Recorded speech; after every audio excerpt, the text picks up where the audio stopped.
Greetings of the day. Welcome to this session on Employer Series with Honeywell. Honeywell, as you would be aware, is an American multinational conglomerate headquartered in Charlotte, North Carolina, listed on NASDAQ. It primarily operates in four areas of business: aerospace, building technologies, performance material and technologies, and last but not the least, safety and productivity solutions. Today, we have the honor of having Senior Director IT Sandra Bumstead for a discussion. We're going to talk about the role of IT in driving business impact and how IT recruits and develops their talent. I'm Yashwini, Sales Head VAS, a women-centric platform for upskilling and career enablement. May I now request Sandra to please introduce herself. Good evening, good morning, good afternoon to everybody. Thanks so much for this opportunity today. I'm super excited to have the opportunity to talk to everybody, share a little bit about my career journey, all the exciting work that we have going on at Honeywell, and how we are focusing on growing and developing our talent, particularly in technology. As a leader in IT, I'm responsible for several initiatives that span our organization, which includes our IT learning and development strategy. First, let me talk about the initiatives that I'm responsible for, and then I'll go into a little bit about the focus on learning and development. So my major focus working for Sheila Jordan, who's our Chief Digital Technology Officer, is to lead initiatives that have a cross-organizational impact. I'm a leader of our Honeywell on Honeywell program, which you can kind of think of as we're customer zero. So in IT, we want to make sure that we are deploying Honeywell's products internally as customers, so we can be the best customers of our products, drive innovation, product changes, and ensure that the products that are being sold externally are really top-notch. That's something that many software and technology companies do, and it's not been historically a part of Honeywell's DNA. Additionally, I lead our Future IT Leaders program, so that's all about recruiting talent at our university and colleges and growing them and developing them over a 3-year rotation program. I also have our IT communications, right? So making sure that we're messaging what we're doing in the right way, and our learning and development. In addition, I lead 3 other, I'll say, kind of large services. One is around our enterprise business transformation, and I'm going to talk to you a little bit about our digital transformation when we go through the Q&A. But essentially, this is making sure that all of our technology digital transformation initiatives are executing and delivering the intended outcomes. So I work with Sheila, Darius, and the other leadership team to essentially make sure we've got the right flywheel in place to do what we say we're going to do, and to also make sure the value out of those initiatives is realized. Also, as many people should be aware, sustainability, right, is a really big focus, just globally. And Honeywell has a very large ESG program, Environment, Social, and Governance Initiative. And what we're working across IT is to make sure we've got all of the solutions in place that enable the execution and tracking, the execution of that program and the tracking of the metrics to be able to report out to the street and others how well Honeywell's performing, and also to report about all of the really great sustainability products that we're delivering for others to use and to reduce things such as carbon emissions. Additionally, I lead our global real estate IT service group. So Yashwini mentioned about our 4 businesses. Honeywell Building Technologies is a really big business for us, and we deploy a lot of technologies that make our businesses smart. Our Charlotte headquarters is just a premier example of that. And so I partner with James O'Reilly, who's our global real estate leader, vice president of real estate for Honeywell, to make sure that we've got the right technology solutions in place for him to operate his real estate portfolio. And we work with HBT to, again, get our Honeywell products deployed across our sites and our facilities. Now, just a little bit of background. Who am I, right? I've been with Honeywell for about 15 years. in a variety of roles across IT. I've led PMOs, I've been an IT business partner for HR finance, and I've also been in several chief of staff roles, both for Sheila as well as Krishna, who was the previous chief technology officer. We have had just a ton of change in our IT organization. So the thing that's really neat, because I can't believe how I've been here for 15 years, is the organization has changed, the focus of the initiatives have changed, and different opportunities for me to grow and develop have also just kind of naturally presented themselves. And it's just been so exciting to be a part of this change. I personally am very passionate about diversity as well as inclusion. And I was one of the co-founders of our Women in Technology Network 3 years ago. And I'm also on our steering committee for Honeywell's Women's Network. I believe that not only should we be recruiting and developing diverse talent, we also have to make sure we've got an inclusive environment, right? So that everybody is contributing at an equal level. And not only do I think we need to do that because it's the right thing to do for all of us, right? But if you think about running a business, how are we as a company going to deliver a diverse set of products to people globally if we don't have that diverse thought leadership internally and we're not harvesting that? So I just think it's super critical. On a personal level, I have two sons who are what I call grown and flown. One lives in New York City, and the other is now getting his MBA in Sydney, Australia. I love to travel, which is obviously kind of important if you have a son who's on the other side of the world. And we really recently went to Italy as a family, which was just a ton of fun. It's kind of our post-COVID trip. And my husband and I have a dog, and we currently reside in Charlotte, North Carolina. Great, Sandra.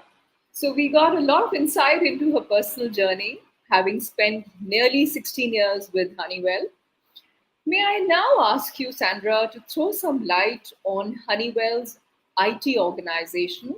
How is it structured to support the businesses? Sure, I think that's a great place to start. We sort of have what I might be kind of it's one structure, right? But there's two components to it. One is what we call our enterprise IT organization, and those consist of what we call towers. So this is really about running IT and executing on our program. So we have a data center network team. We have a workplace employee experience team, which is all around collaboration tools and laptops. We also have a project management office. And then we have delivery organizations to deliver the solutions and the global design models for our customer experience functions, for our corporate functions such as HR and finance. We have an enterprise architecture team as well, and an operations group. So these are all kind of centralized IT employees, a lot of technical folks, a lot of functional analysts, architects, et cetera. Then in our businesses, each of our SBGs that we talked about also has an SBG IT CIO and a smaller team, right? But each of those smaller teams is aligned with the business so that they understand the strategy, the requirements, can partner with them, and then work with the enterprise IT teams to get the technology initiatives delivered for those organizations. It's Honeywell is a highly matrixed organization, so it's great because you get to work with a lot of people across the company. And those are two both important groups, right, to be able to be super close to the business, right, and understand what their problems are and where they're going, and then to work with those enterprise IT teams who have a really efficient flywheel around execution and operations to make sure those initiatives are delivered. Great, Sandra. So we have IT at an enterprise level and IT at the business level and how they function together to support business. Sandra, what would be the expectation of the Honeywell senior business and functional leaders from the Honeywell's IT organization? Oh, that's a great question, and it's there's a lot there's a lot of I'll say focus and I'll say expectations from the IT organization to deliver and to execute. And recently, I led a development program for about 35 of our senior IT leaders in our Charlotte headquarters. And Darius came and spent about 30 minutes with us, and Sheila Jordan also was there for a bit. And Darius was incredibly clear that he expects us in IT to bring that thought leadership to the table, not only to solve the complex IT problems, but he expects us to be partners with our businesses and functions as well, and contributing our thought leadership to how they should be solving some of their business problems. So it's not just about, okay, IT, go off in the corner and go deliver your technology solutions. That's table stakes, right? And obviously he expects us to bring thought leadership about new technologies, how to creatively leverage our existing technologies to extract value and deliver on the digital transformation initiatives.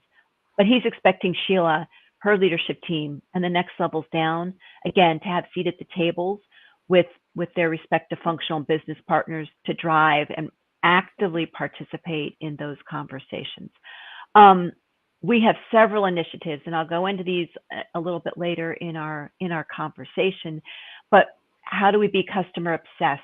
How do we drive effective pricing? Right, in the U.S., inflation is just off the charts if you read the news. We've got to make sure that our pricing, right? I kind of want to say stays competitive, but we're not, being left in the dust there. And data and analytics is just super critical. So again, it's an exciting time to be at Honeywell. Sure, sure. Glad to hear that IT has a seat at the table with the CEO because, as per McKinsey, only companies having their IT organization in the top quartile have their IT leaders have a say in the company strategy. So we know where Honeywell falls. It's a top quartile IT organization. Technology is a moving target and all pervasive. Sandra, how do you see Honeywell's digital transformation evolving as we progress? And how does that impact the expectation from IT function? Yeah, no, that's great. Thanks. That's a great continuation of the question we were just talking about. Right. And let me just comment on, right, that you mentioned about the leadership seat at the table. You're spot on, right? In order for a company, right, to really be up there, you need that participation and engagement, but it's got to be earned, right? If you don't have the credibility to deliver and to operate, right, and to be demonstrating those conversations, it's almost like you don't get invited to get there. So it's a little bit of a catch-22, but it's so super exciting that we're there. So our IT role, right, has evolved. We've, over the probably last 18 months, 2 years to 18 months, have been focused on digital initiatives within functions. So they've been a bit discreet, right? So the customer experience, we've looked at making sure the customer buying experience, right, is digitized. We've been looking at inventory discreetly. We've been looking at manufacturing and engineering discreetly and independently. And if you're really going to move the needle, even move the needle on that, we mentioned about being customer obsessed and delivering a top-notch customer experience. It's not just about that upfront buying experience. It's about making sure that when you say that product is going to be shipped to them, right? And we don't, it's not just that you're ordering a small widget, right? We have some pretty complex products that might take, potentially, if you're talking about in aerospace, months or years to put together, right?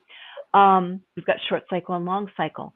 We've got to be able to make sure we're delivering on the commitments, right, that we promise up front in order for that experience to be top notch and for customers to keep coming back to us. And in order for that to happen, in that example, you can't just look at the customer experience discreetly. You've got to make sure that you have the inventory, right, to be able to create the product that they've just ordered and deliver it by the date that they want. And then not only do you need to have the inventory, you need to make sure that your suppliers can provide you the inventory, right, to be in stock, to be able to create those products.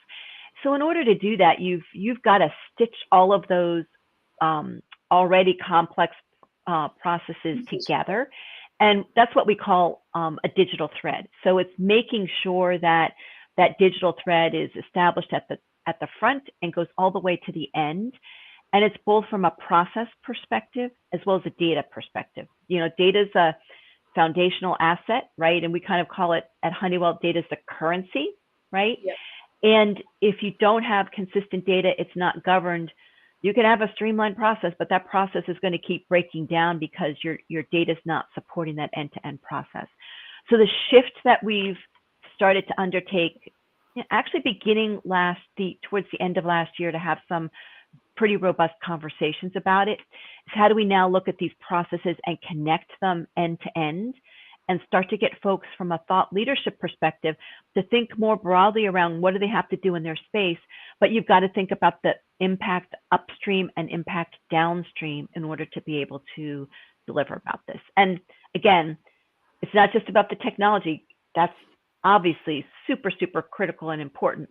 But if you kind of have to help be those thought leaders to help others understand the implications of the business decisions they're making also on those upstream and downstream solutions. Sure, sure. So, very interesting about the digital thread and data as currency. Given these two key inputs, the role of IT is critical. So, what is Honeywell IT's then strategy about recruiting and developing IT talent? Yeah, In other great. words, talent strategy for IT, because that is your critical success factor, your people. It's so true. We have what we call, every year we reset what we call a VSEM, and that's a vision, strategy, execution, and measure. And your vision is a 3 to 5 year. Your strategy is how you're going to deliver on that vision. So that's probably a 2 year. And then your execution is what you're doing in the next 12 months. And the seventh pillar in our execution is all around our talent and our development. And honestly, also about having fun, right? So making sure we're recruiting, we're developing, we're giving people the right opportunities to learn, but we're also giving them the opportunity to have fun at work. And this has just been a really super big focus, because you can't do what we just talked about if you don't have the right talent and we're not giving everybody the opportunities to learn. About 2 years ago, when Sheila joined, she kind of looked across our organization, and at that time we were highly reliant on external third parties to do our development work and to support our applications and our data centers. And we talk about a technology strategy and investing in some pretty robust platforms to be delivering on that strategy. And all of our intellectual property, or 80% of it, existed externally, right? We didn't have that internally. And so that was a big risk, right, that she recognized. And we went through a large insourcing effort to bring and hire some top-notch talent, a lot of top-notch talent actually internally into IT. So we did that. And now we've got great talent, but we didn't necessarily have a focus previously on making sure we had, well thought out career paths and learning and development plans. And so what we did was we started to put those in place. And let me talk about IT, right? You need all different kinds of people in an organization in order for it to run and be successful. Everybody can't be, super highly technical, detailed developers, right? You need analysts, you need architecture, you need people who can communicate well. It's a team sport. And you need, people in those different roles. So, it's kind of like cricket, right? If, you need a bowler, and that person needs to be able to bowl, pitch, or throw really well. But that doesn't mean that's the arm muscle is the only one that needs to work, right? They need to have a good upper body core. They probably need to have strong leg muscles. So it's really important that you have diverse people with diverse backgrounds in your different roles. And it's important that everybody develops different muscles besides maybe the core ones that they need in that role at that time, right? And so we really focus on developing the entire person and giving people those opportunities. Great, Sandra.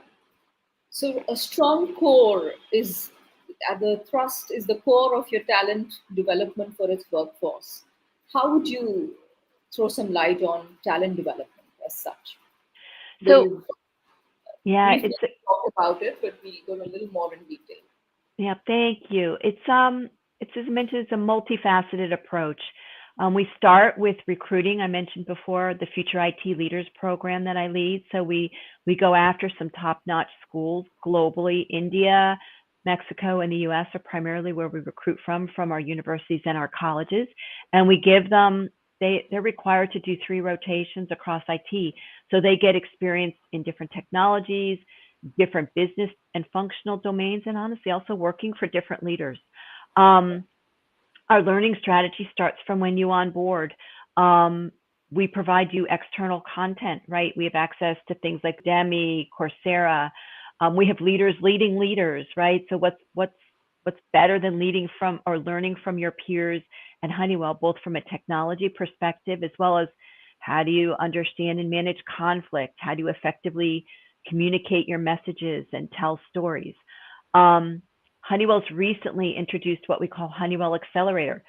We're a large multinational global company, many different businesses. It's really hard when you join to get your kind of your sea legs at within Honeywell. And so we have Accelerator. So we accelerate your learning journey within Honeywell. We provide technical certifications and cohort programs. So it's just it's something that we're continuing to focus on. I don't think we're ever going to be done, but we try to give people, all of the different opportunities using different kinds of forums for them to learn and to grow their careers. Interesting. So there are different learning modes used and different forums used for continuous skill development and the development of the people. Sandra, what kind of Exactly. career? Yeah. So, Sandra, what kind of career paths does Honeywell provide to enable your employees to grow? Yeah, so we have I would call them 2 primary career paths. The one more of a leadership career path, right? Yes, you foundationally obviously need to develop your technology skills and your soft skills, but it one's a little bit more oriented towards now you're going to lead and guide diverse teams.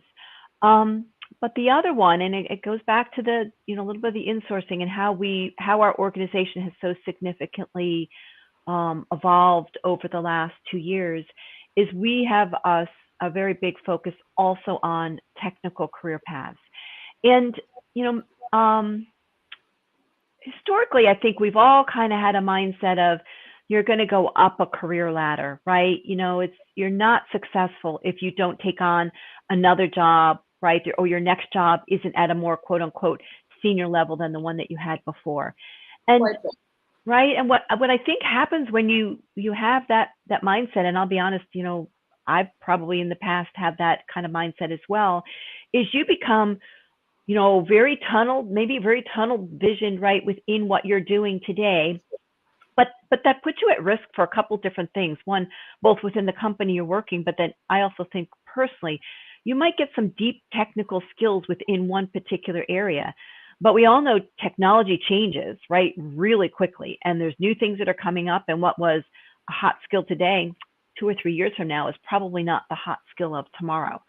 Correct. So what we've really focused on from a career development perspective is providing people the opportunity and also the understanding of how we should be thinking about our career journey more as a lattice versus a ladder, right? So a lattice means you're moving horizontally as well as vertically. So you may take a lateral move, right, to go get experience in another technology domain, right, or another business or functional domain, you know, and then maybe you're going to move up with your next role. But it's really about putting a whole bunch of different tools in your toolkit so that you've got that diverse experience and understanding, right? And honestly, it's making you stronger as an individual, right? I think it makes it more interesting because you're always learning new and exciting things. And when we talk about that, the digital transformation and the end-to-end journey, right, and needing to stitch things together, it's now really important, even more important, that you've got that diversity of thought and understanding across technologies and business and functional domains to be successful and be a almost what I would say kind of a key member driving that thought leadership and contributing there. So we've laid this out. We've taken a lot of time to define what the core technical roles are in IT, make sure it's clear what you have to do to take one of those on, right? And then tie that back to the learning and development that I just mentioned so that you know what is you need to take and to grow on in order to take on that new and different role. Great, Sandra. It was a very interesting analogy of lattice versus ladder, and that's a mindset shift, which is the need of the hour, really, for a lot of people.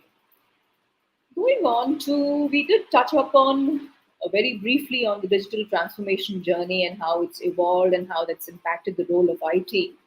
Could you throw some more light on the digital transformation journey at Honeywell? It's great. Let me also share some slides to help with this conversation. Can you see my desk?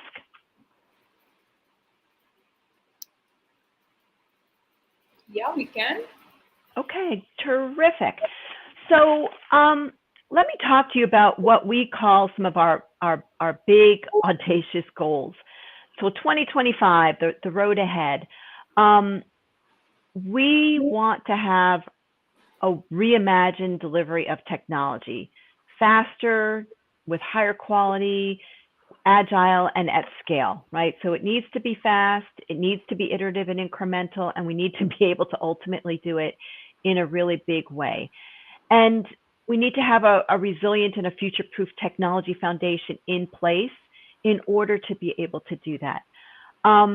So what does that mean, right? We've got to be continuously focusing on productivity within IT. So Honeywell, if you're going to go invest in new things, you've got to be able to free up investment, right? To be able to go do that cool technology investment.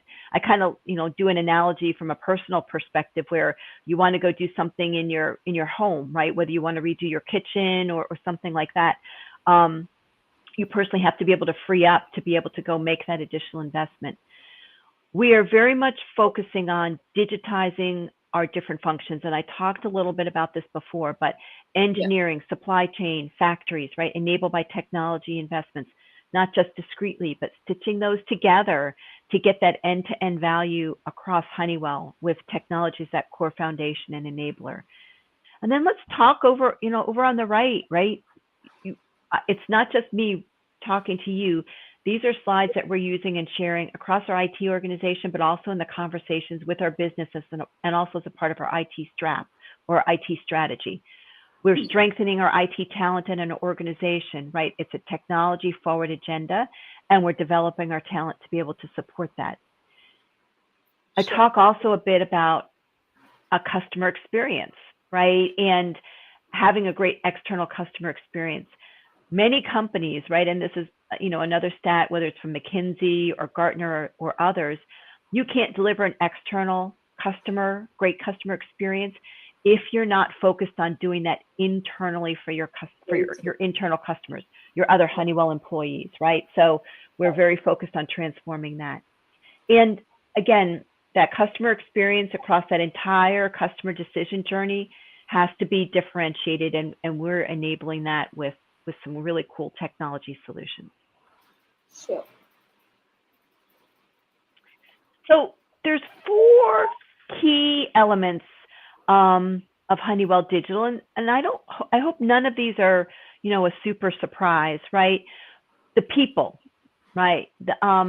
Making sure that we've developed talent, but we've also got the right mindset, and that you're thinking about end-to-end processes, you're thinking in terms of end-to-end accountability, that not only are you putting technology solutions in place, but if your people and employees aren't enabled to use them, the investment is wasted, right? So really taking people along on the journey about what you're delivering, why, and why they need to shift from what may have been doing before, how they might have been doing it, to use the solution, and the outcomes they'll get out of that is really, really super important.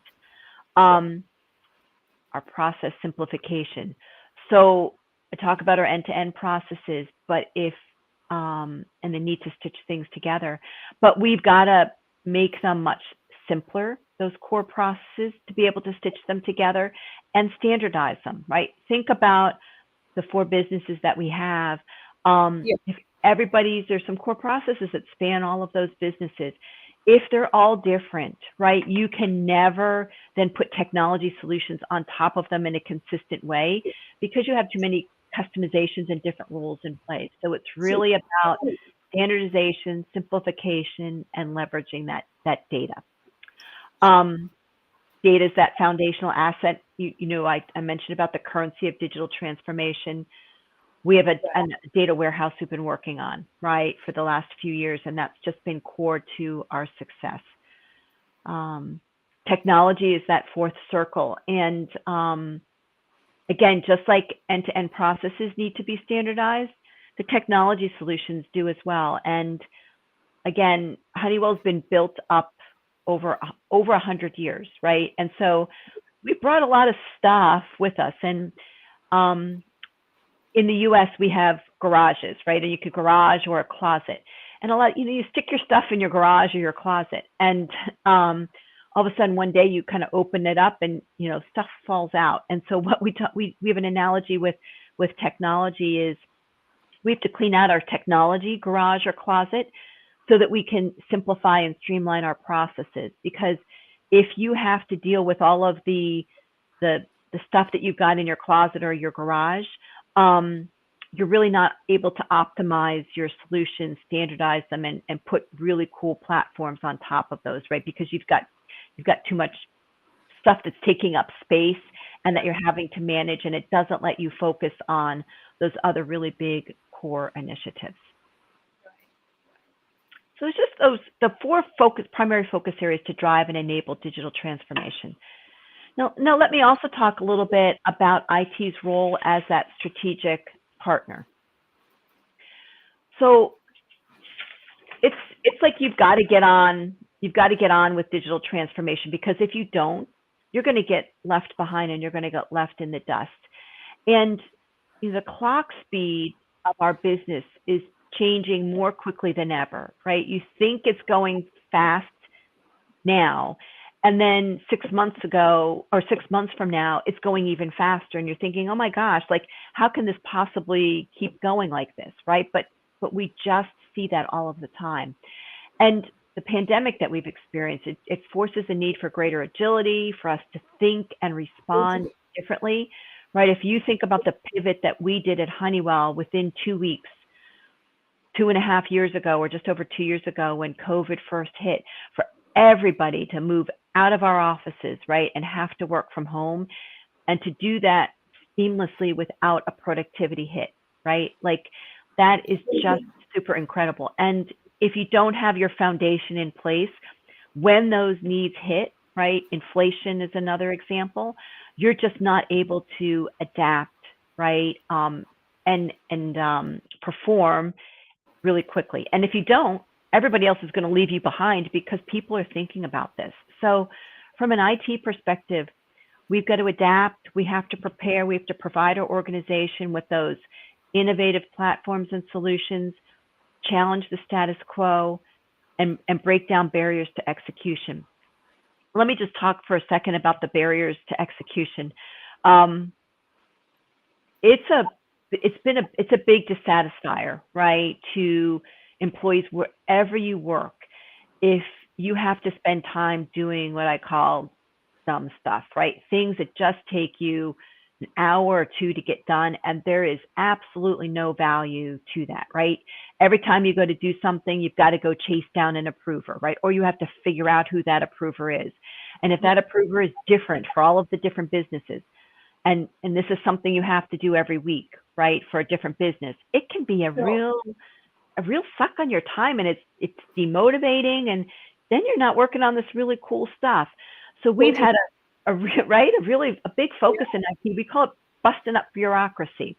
And we've engaged all of our employees. We've identified over 300 different ideas in IT alone over the last 2 years where we've just busted bureaucracy up. And so that is just a key enabler, right, to figure out how do you break down those barriers to execution so you can deliver faster.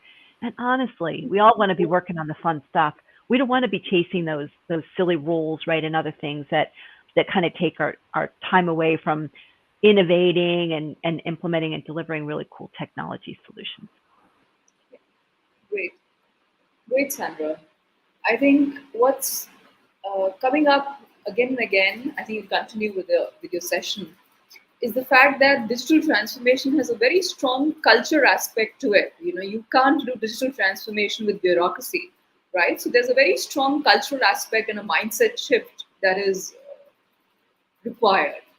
Anyway, please go on. Yeah, no, and I think that's a really great point. And as we've recruited, right, over the last couple of years, and again, I mentioned about the technologists who we recruited into Honeywell, and folks coming out of university, we're looking for that thought leadership to come into our organization as well and challenge the status quo.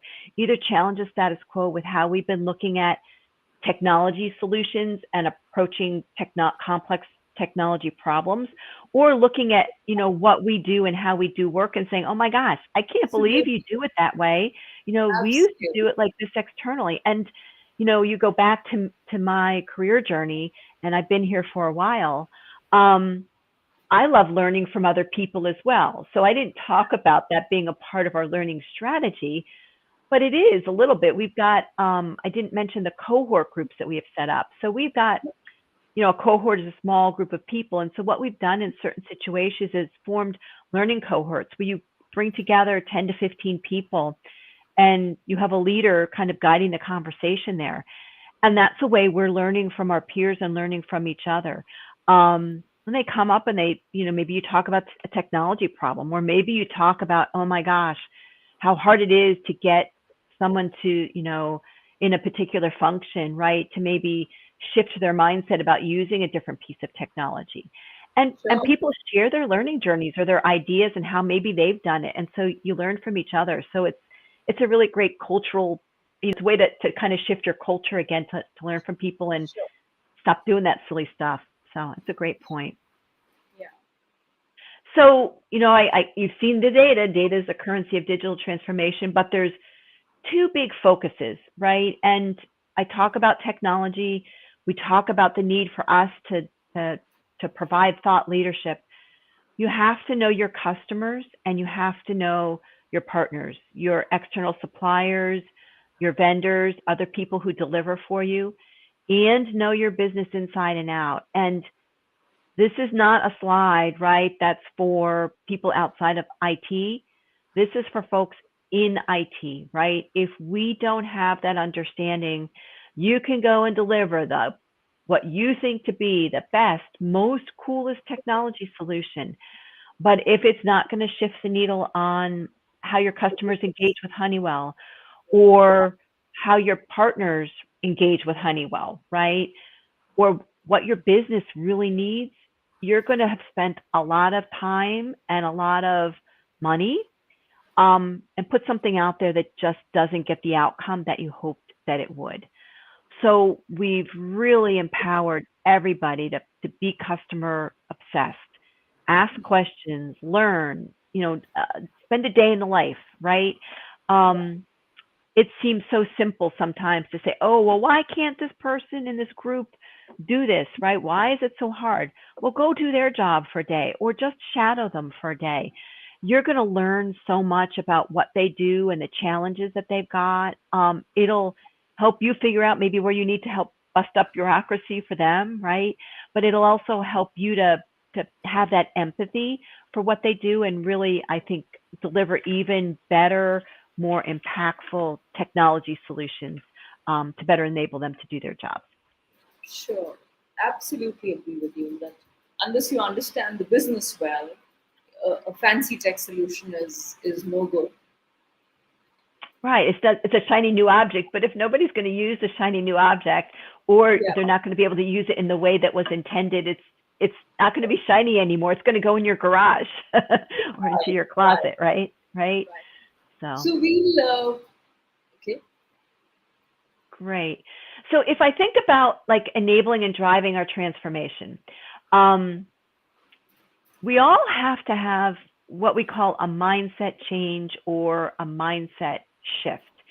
And it's a little bit about, not being so, yes, you have to be deep, but you also need to be able to think broadly.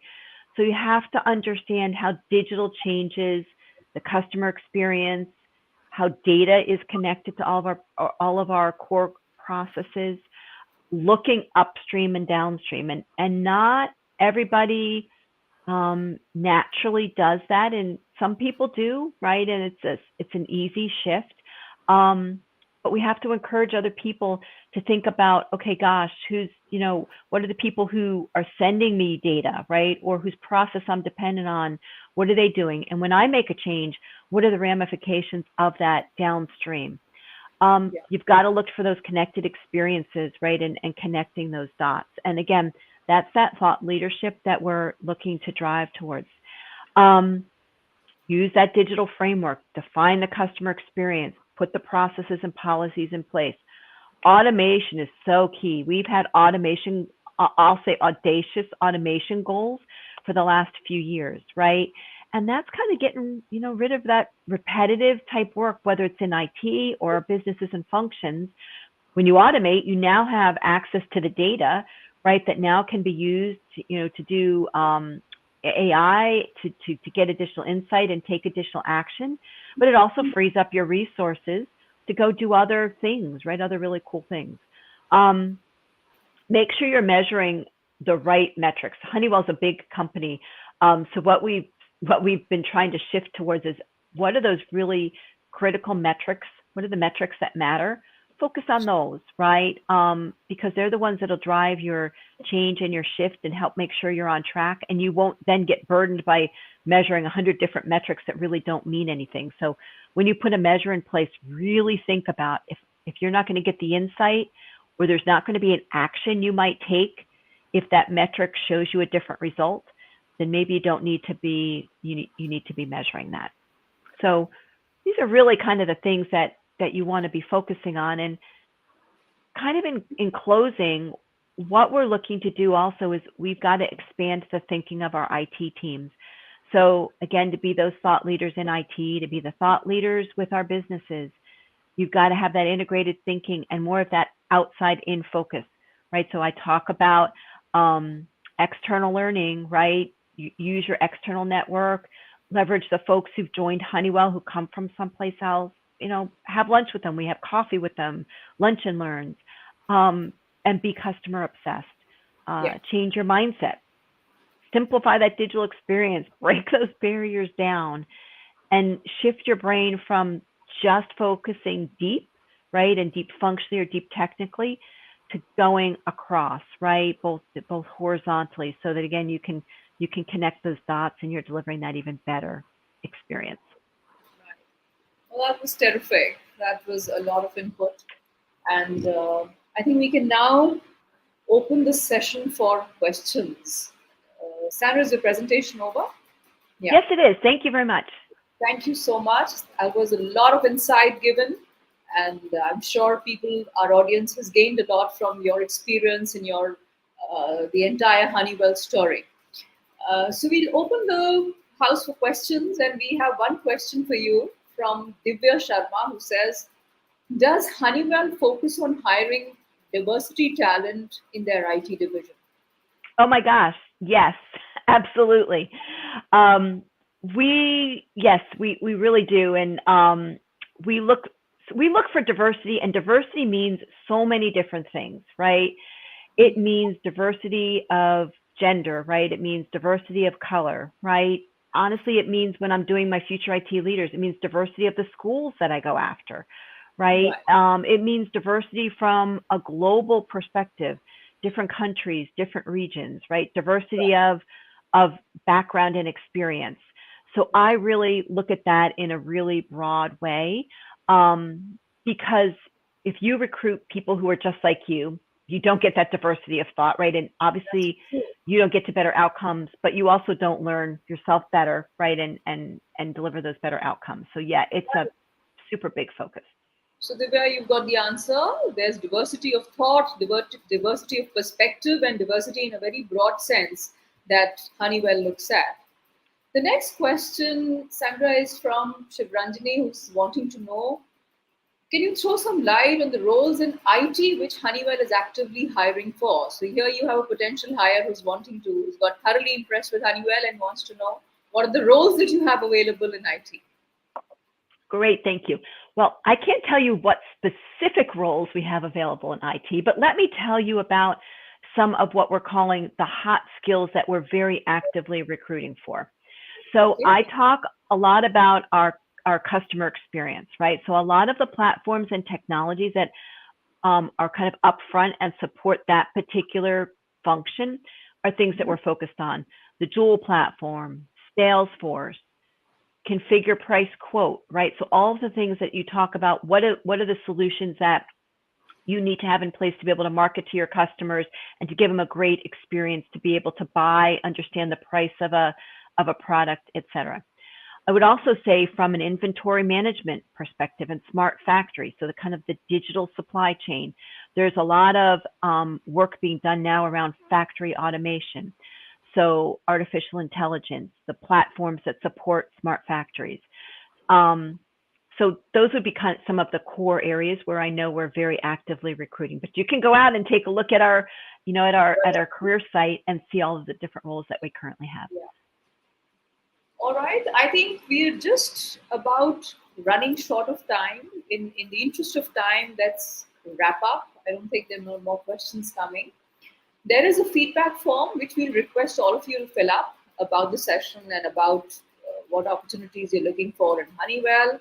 And with that, I think we'll wrap up today's session. Sandra, it was a terrific session, a great learning. How we realize that it's simple to start from scratch, but it's difficult for a large organization the size of Honeywell to simplify things and be with the times and still lead. So it's a complex task, and it's hats off to you.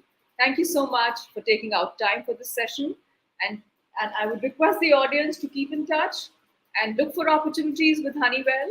You know what holds in store, what they hold in store for you. Thank you so Great. much, and have a good evening. Thank you. Thank you for the opportunity. Have a great weekend, everybody. Thank Yeah. you.